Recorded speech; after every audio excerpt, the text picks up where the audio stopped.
morning everyone! Welcome back to my channel. So for today's video, mangunguha tayo ng dahon ng sili. Organic na dahon ng sili. Ayan mga mar. Pipitasin natin sa bukid. Ating libreng gulay syempre. Libreng gulay na sariwang-sariwa. So ayan, kumuha rin tayo ng labuyo. Medyo maanghang ang ating tinolang manok. Ayan, at mangunguha rin tayo ng papaya, mga mamshi or mga mare. Tayo ngayon sa bukid.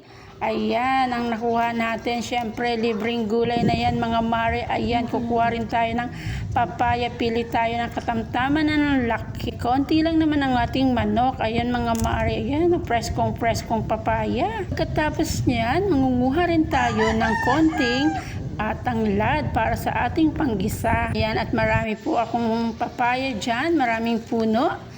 Kung gustong manghingi, pwede. Meron din tayong tanglad. Yan, para mabango ang ating tinola. Yan nga mga mare, libreng gulay na hindi na kailangan bilhin. Basta masipag magtanim. At nahiwa-hiwa na natin ang ating mga sangkap na lulutuing tinola. Ayan ang dahon sili. At saka ang ating papaya, ang ating dayan.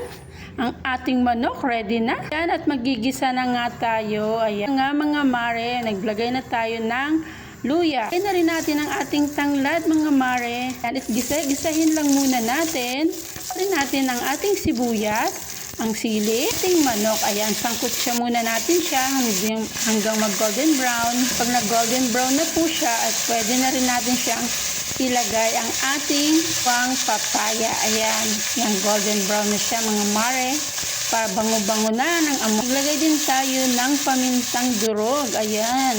At konting asin, syempre pampalasa. At nag-golden brown ng ating chicken at ang ating ginger at ang ating already na talaga ang ating hiniwang preskong papaya galing sa bukid. Nga mga mare, nangangamoy-ngamoy na lagyan na natin ng chicken cubes at ang ating tubig. Ayan, lagyan natin siya ng water. Ayan na nga mga mare. Ayan, naglagay na tayo ng water.